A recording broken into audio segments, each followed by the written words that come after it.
Bonjour et bienvenue dans le programme en détail de René Jeanneret. Je suis accompagnée aujourd'hui de René Jeanneret, notre tête de liste, et de Charlène Bruxot. Bonjour Charlène, bonjour René. Bonjour Cathy. Bonjour Cathy. Charlène, peux-tu nous dire dans quel domaine tu souhaites t'investir auprès de René ? Oui, bien sûr, Cathy. Alors moi, je voudrais apporter mon soutien au niveau des écoles. D'une part, parce que je suis maman d'un petit garçon de 7 ans.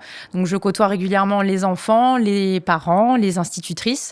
Et c'est grâce à ce contact que j'ai envie d'être à l'écoute des besoins de chacun. Et ensuite, de par mon expérience de comédienne, j'ai joué beaucoup de spectacles jeunes publics. Et grâce à ça, j'ai une vision de tout ce qui est culturel, relationnel et éducatif. Aujourd'hui, nous allons aborder le sujet des écoles et de la jeunesse. René, il y a eu de très beaux projets dans ton programme, mais peux-tu nous dire ce qu'il a été exactement accompli ? Depuis 2021, la commune soutient les familles avec la mise en place du tarif social de la cantine à 1 €, ainsi que le plan petit déjeuner qui est gratuit et équilibré dans les écoles. Ceci est renouvelé à chaque rentrée avec le soutien de notre épicier.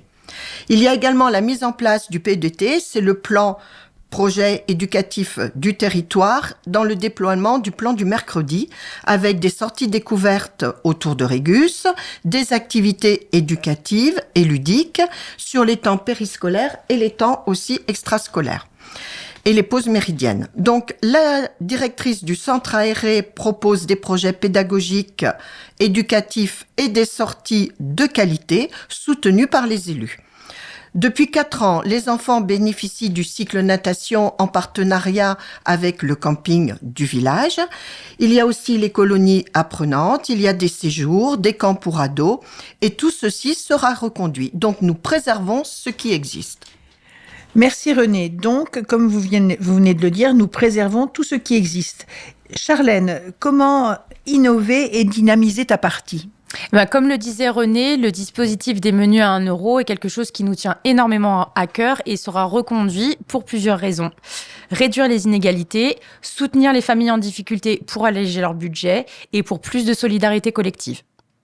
Comment garantir à tous les enfants l'accès au restaurant scolaire tout en respectant une alimentation saine et équilibrée et responsable ? Alors, depuis 2018, Egalim incite à mieux manger tout en soutenant les agriculteurs et sera renforcé avec Egalim 2.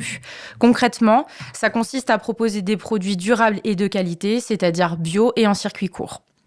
Un menu végétarien 1 fois par semaine, bien évidemment en respectant les besoins nutritionnels, et progressivement l'élimination du plastique et la lutte contre le gaspillage. Puisque nous parlons cantine, il me semble que des travaux sont prévus pour la cour attenante à celle-ci. Oui, tout à fait. Nous souhaitons rénover la cour pour qu'elle soit perméable à l'eau et ainsi mieux s'intégrer dans un environnement naturel. Ça permettra de lutter contre les îlots de chaleur pour plus de confort des enfants et des enseignants. Et pour la sécurité de nos petits, est-ce que des dispositifs seront mis en place ? Oui, tout à fait. Nous voulons prévenir et lutter contre le harcèlement scolaire, en proposant des ateliers ludiques avec les enfants pour qu'ils prennent conscience de ce qu'est réellement le harcèlement, en leur délivrant des outils pour s'exprimer, être écoutés avec bienveillance et en travaillant sur l'entraide entre camarades. C'est un programme travaillé en complémentarité avec l'Éducation nationale et son dispositif phare. Ensuite, j'ai réalisé avec mon conjoint un court-métrage sur les violences conjugales qui a été vu à peu près 2 millions de fois. Je veux utiliser cette expérience pour tourner, par exemple, avec les CM2 volontaires, un court-métrage sur le harcèlement scolaire. Également, pour garantir la sécurité des enfants, nous proposerons des initiations gratuites aux gestes qui sauvent pour les parents et les enfants qui le souhaitent. Et la jeunesse dans tout ça ? Alors, la bourse au permis et la formation BAFA seront reconduites par le CCAS.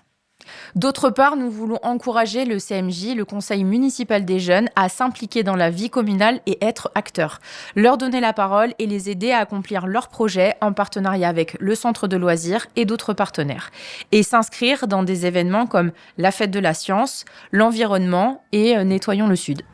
Effectivement, Cathy, le CMJ, c'est un mandat de 2 ans et le dernier mandat de nos conseillers municipaux juniors s'est terminé en juin 2025. Donc la prochaine mandature remettra en place un nouveau CMJ. Merci pour ces renseignements. Et pour finir, Cathy, nous voulons dynamiser l'événementiel, ouvrir les jeunes à la culture en leur proposant un festival du court-métrage et ou de théâtre. Innover pour les jeunes en proposant des événements à thème, comme par exemple pour Halloween, une diffusion de films d'horreur, un concours du costume le plus effrayant, un escape game, une ouverture au street art avec les associations du village et encore plein d'autres idées.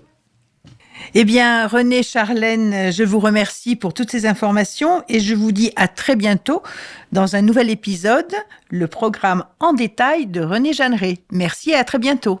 Merci Cathy.